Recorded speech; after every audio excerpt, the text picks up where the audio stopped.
Bueno, yo volví a intentarlo otra vez, cogiendo textos que él me recomendaba, y cuando termino de escribirla le digo, bueno, ¿qué tal, Antonio? Antonio Piñero me dice, no, fantástica, así es como se escribe una carta del siglo I. Me dijo, pero por cierto, Eric, esta carta tiene que estar escrita en arameo siríaco. Dijo Graham Greene que si no nos hubieran enseñado cómo hay que interpretar la historia de la pasión de Cristo, habríamos sabido decir, basándonos solo en sus acciones, si fue el envidioso Judas o el cobarde Pedro quien amó a Jesús. Con esta frase del mítico escritor comienza la nueva novela de Eric Frattini, aquí en Periodista Digital. Es un placer poder charlar con Eric sobre este nuevo viaje editorial, un viaje literario al laberinto del agua. Bienvenido a Periodista Digital. ¿Qué tal? Muchas gracias. ¿Qué ha despertado en usted la curiosidad sobre el origen del cristianismo para haber plasmado este laberinto de agua? Primero te voy a contar sin que nadie nos escuche, sin que nadie nos vea ni nos escuche. Te diré. No te preocupes, aquí no queda entre nosotros dos, ¿no? Te contaré que la novela en su origen empezaba en una batalla naval, realmente. Luego seguía con el tema del cristianismo, pero la primera escena era una batalla naval. Estuve pues como un mes y medio documentándome los archivos de los maravillosos archivos del Museo Naval de Madrid. Me acuerdo que nos contabas que estabas allí enfrascado. Para saber cómo era un galeón y cómo era una batalla del siglo XVIII. Resulta que empecé a escribir las primeras escenas, los primeros bocetos de escenas del comienzo de la novela, y llegó Ana Rosa Semprún, la directora general de Espasa, y me dijo, Eric, tú piensa que el 90% de las lectoras, de las compradores de novelas son mujeres. Y a las mujeres nos gusta tampoco las batallas navales. Así es que ahora ya puedes conectar la cámara y seguimos con la entrevista. Ya estamos aquí, bienvenidos, Eric, muy bien. Cuéntanos. Y entonces, bueno, luego la historia de Judas era porque en ese momento yo había estado leyendo muchísima información sobre el Evangelio de Judas. Me leí la traducción del Evangelio de Judas, leí la biografía escrita por Antonio Piñero, uno de los grandes historiadores, catedrático y uno de los grandes historiadores sobre el origen del cristianismo. Y entonces me atrajo muchísimo la figura de Judas, porque me preguntaba, ¿y si no? Un poco como Graham Greene. ¿Y si no fue Judas como nos lo contaron? ¿Y si la última cena no fue como nos la han contado la Iglesia Católica? ¿Y si la detención de Jesucristo en el huerto de Getsemaní no fue como nos lo contaron? Entonces yo jugando un poco con esas preguntas, que es la que se hace el lector cuando termina de leer mi novela, fue como salió en origen la historia de Judas, que al final realmente acaba convirtiéndose en un personaje secundario. Porque la primera escena es una conversación que tiene Jesucristo con Judas Iscariote justo antes de la última cena. Sí, además como ya se enmarca el lector en ese halo de misterio de decir cómo Jesús, aparte, diciéndole a los restos, a los discípulos, no, quedaros aquí que voy a hablar con Judas, que tengo un asunto que tratar, ¿no? Sí, Eso sí. Ya te da que pensar. Y de hecho la figura de Judas Iscariote es curioso. En los últimos años se ha hablado mucho de tratar de limpiar su nombre. Limpiar su nombre, porque hasta ahora es históricamente el sinónimo de traición, ¿no? Bueno, es que incluso tú sabes que en Alemania está prohibido ponerle Judas a un hijo tuyo. Por ejemplo, sí. Por ejemplo, está prohibido absolutamente en Alemania. Es decir, que el nombre de Judas es como se ha convertido en un sinónimo, eres un Judas, eres el sinónimo, eres un traidor, sí, ¿no? Por eso. Y entonces, claro, yo leí el Evangelio de Judas, descubierto en Gebel-Querara, en las cuevas de Gebel-Querara, en el Egipto Medio. Y entonces, claro, cuando tú lees el Evangelio, tiene el 90% del texto es filosofía pura, ¿no? Pero luego tiene unas frases muy importantes que supuestamente le dice Jesucristo a Judas, donde como que Jesucristo le ordena que le denuncie porque Jesucristo sabía que tenía que cumplir la pasión, ¿no? Entonces, es decir, Judas en ese momento, entonces, ¿quién es? ¿Es el traidor que le vende por 30 monedas o es el hijo más amado de Jesucristo y es el que lleva a cabo la misión más dura para un amigo, ¿no? Más dura, sí, amigo, ¿no? Yo te iba a decir más importante de los 12 apóstoles, sí, ¿no? También, pero bueno, para un amigo, ¿no? Alguien que ama a su maestro, decir, sí, además su amigo y su maestro, que tú lo dices bien. Entonces yo un poco con la novela, luego te llevo a una escena en Alejandría en el año 68 después de Cristo, donde hay un anciano que se está muriendo en una casucha, y habla con un discípulo suyo, Eliezer. Entonces le dice lo que le dijo Jesucristo antes de la última cena, porque ya han muerto todos los discípulos, los 11 discípulos han muerto menos él, solo queda él en Alejandría, ¿no?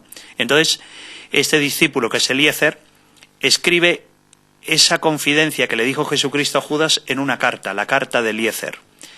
Y bueno, yo tuve hasta que redactar la carta de Eliezer, luego te contaré cómo está sobredocumentada mi novela también, porque tiene muchísima documentación, porque yo lo decía en la presentación de hace unos días en la FNAC de Madrid, yo decía que claro, que para esta novela, claro, ha habido muchísima gente que me ha tenido que ayudar, porque claro, sobre el origen del cristianismo, sobre el árabe escrito en el siglo XIII, sobre cómo disparar como francotirador, es decir, que me ha ayudado muchísima gente experta para poder desarrollar la novela. Claro, me preocupaba mucho, te cuento, por ejemplo, la carta de Eliezer, la carta que escribe el discípulo, que es inventada, es ficción, no existe.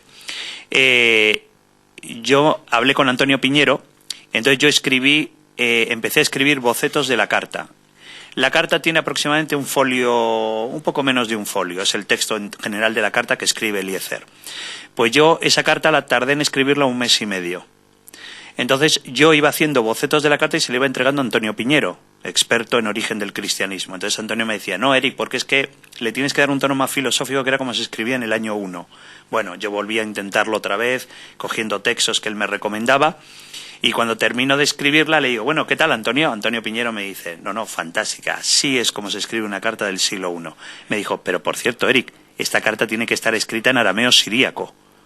Y yo dije, caray, paso, Antonio, de escribirla en arameo.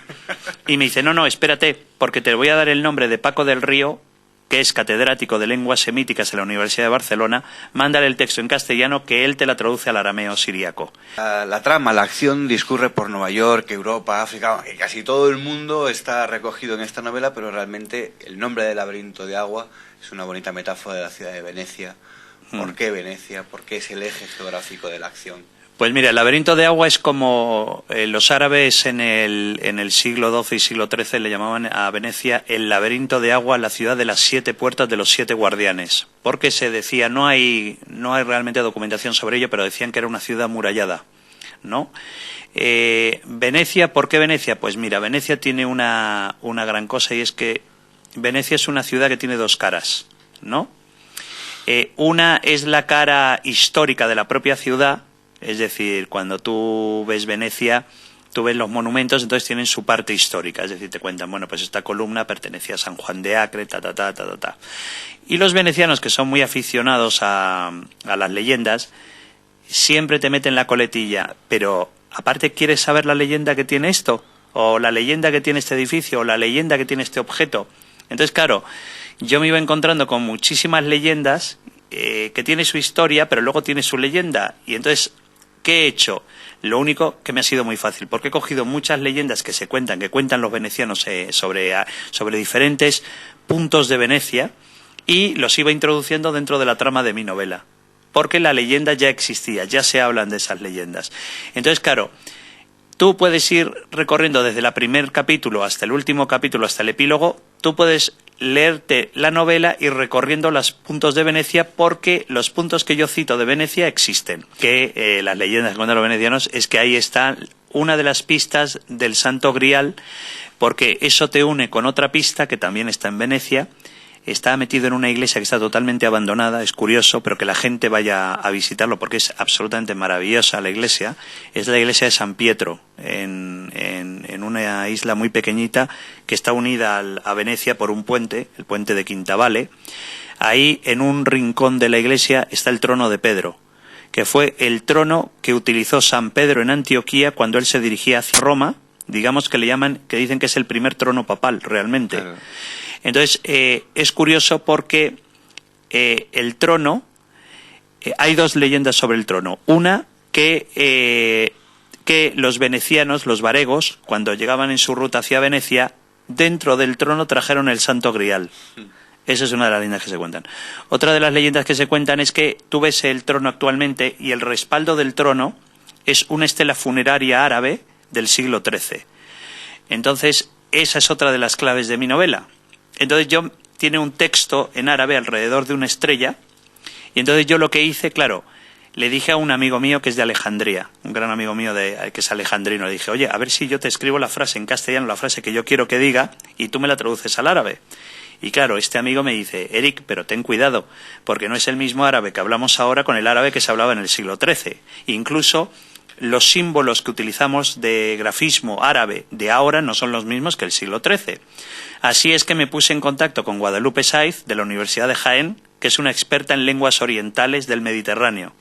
Y me dijo, Eric, no te preocupes, mándame la frase y yo te la traduzco al árabe, incluso te la escribo con los símbolos árabes del siglo XIII.